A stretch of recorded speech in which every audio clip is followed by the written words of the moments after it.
શું કરો છો બેટા તમે? કેમ તમે સાફ સફાઈ કરો છો બેટા? કોઈ આવતું નથી અહીંયા સાફ સફાઈ કરવા? હા, અહીંયા કોઈ નથી આવતું? રોજે તમે જ કરો છો? હા બેટા, તમે જ કરો છો રોજે? કયા ધોરણમાં? 8મામાં છો? તો અત્યારે ભણવાનું નથી? તમારે ક્લાસ નથી? તો કેમ અહીંયા છો તમે?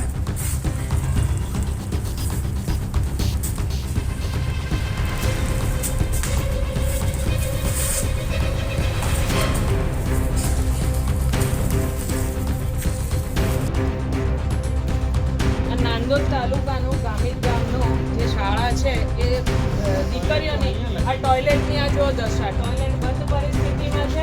એની સામે બેન્ચના ઢગલા કરી દેવામાં આવ્યા છે. અત્યારે બનાવે છે ક્યાં છે?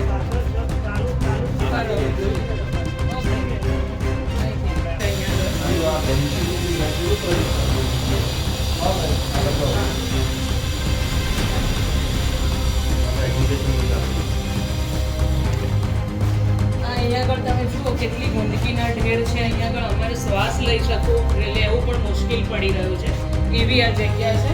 અને એમાં નાના નાના ભૂગાઓ અડીને જગ્યાને અડીને આ એક ક્લાસરૂમ છે. હવે તમે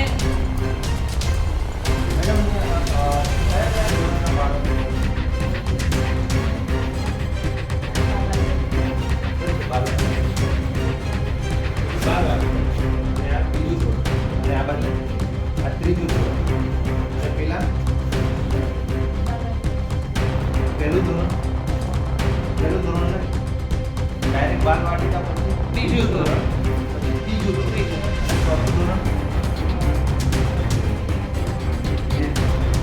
તો તમે કેટલા વખત આપતા બાળકો જોઈ રહ્યા છો? આ એક જ ક્લાસરૂમ છે. ત્યાં ગાડી પેલા જે બાળકો આ નાના નાના ભૂલકાઓ અમારી આજુબાજુ છે આ બેઠા છે. આ બાલવાટિકાના બાળકો છે. આ બાજુમાં અહીંયા જ ગાડી બેઠા છે એ બીજા ધોરણના છે, બરાબર. આ બીજી બાજુ છે, આ ત્રીજું ધોરણના બાળકો છે. અને અહીંયા ગાડી શિક્ષક અહીંયા ગાડી અવેલેબલ છે, ફક્ત આ મેડમ છે. હવે એ મેડમ આ બાલવાટિકાના બાળકોને ભણાવે કે પછી આ ત્રીજા ધોરણ વાળાને ભણાવે કે બીજા ધોરણ વાળાને ભણાવે?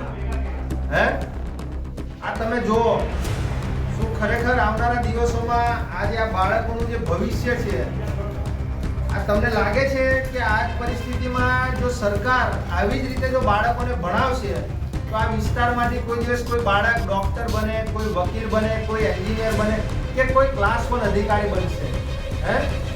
આમનું ભવિષ્ય તમને અહીંયા ગાડી જ દેખાઈ રહ્યું છે કે આ બાલવાટિકા અને આ બીજા ત્રીજા ધોરણના જે બાળકો છે એનું કોઈ પણ જાતનું ભવિષ્ય અહીંયા ગાડી દેખાતું નથી.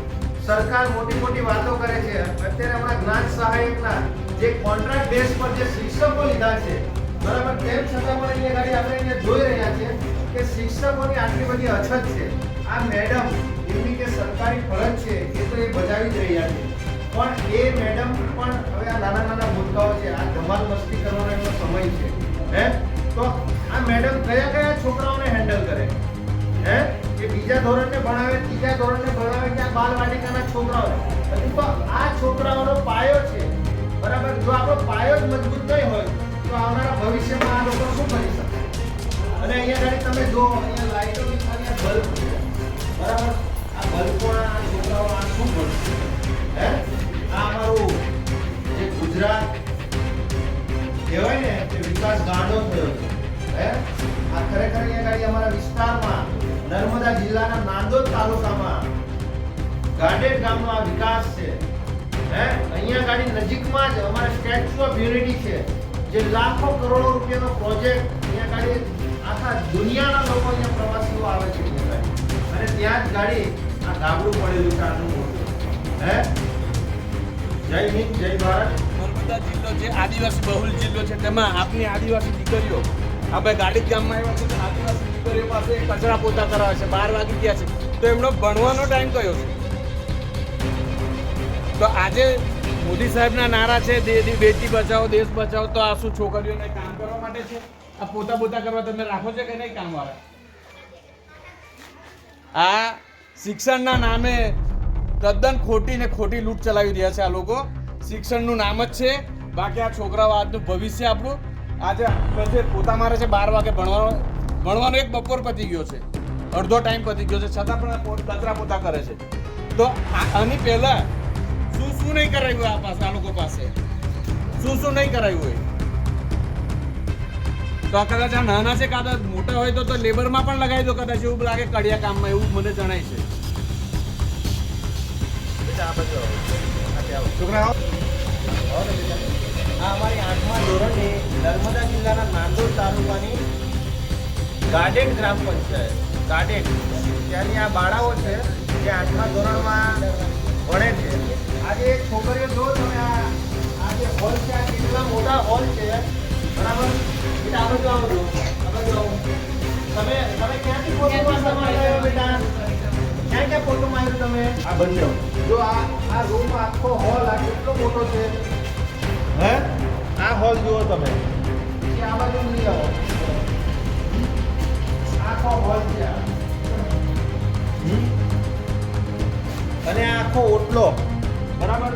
આ ત્યારે જ આ નાની નાની જે ભૂલકીઓ છે જે 8મા ધોરણમાં ભણે છે એ છેલ્લા 10 વાગ્યાની આવી છે, અત્યારે 12:15 વાગ્યા છે ઘડિયાળમાં. પેલી ઘડિયાળ બતાવો ત્યાં સામે, હે? પેલી ઘડિયાળ છે એમાં 12:15 વાગ્યા છે. આ છોકરીઓ છેલ્લા 2 કલાકથી અહીંયા ગાડી પોતું મારી રહી છે. આ કેટલી શરમજનક બાબત છે. આ જિલ્લાના પ્રશાસનને શરમ આવી જોઈએ. તમે મોટી મોટી વાતો કરો છો, બેટી બચાવો બેટી પઢાવો, મા બાપ પોતે ભૂખે રહે છે અને પાટા બાંધીને મહેનત મજૂરી કરીને આ નાના નાના ભૂલકાઓને સ્કૂલે ભણવા માટે મોકલે છે. જ્યારે અહીંયા સ્કૂલમાં જે બાળકો આવે છે તો એમને આ પ્રકારના કામ કરવામાં આવે છે, હે? તો આ બાળકોનું ભવિષ્ય શું? અત્યારે 8મામાંથી એ થઈ, હમણાં ગામડામાંથી એ શહેરમાં ભણવા જશે 9મા 10મામાં, તો આ છોકરું ક્યાં આગળ પ્રગતિ કરી શકશે, હે? સરકાર જે મોટી મોટી વાતો કરે છે અને જે પ્રશાસન ક્યાં સૂઈ રહ્યું છે, હે? આ તમે જે લાખો કરોડો રૂપિયા પબ્લિક ટેક્સ આપી રહી છે પ્રજાના પૈસે, બરાબર. જે અહીંયા ગાડી આ કર્મચારીઓ છે એમને તમે પગાર કઈ રીતે ચૂકવો છો, હે? અહીંયા ગાડી સાફ સફાઈ કરવા માટે શું તમને બાળકો સિવાય બીજો કોઈ સ્ટાફ મળતો નથી અહીંયા ગાડી? નિરંજનભાઈ વસાવા, આમ આદમી પાર્ટી, નર્મદા જિલ્લા પ્રમુખ.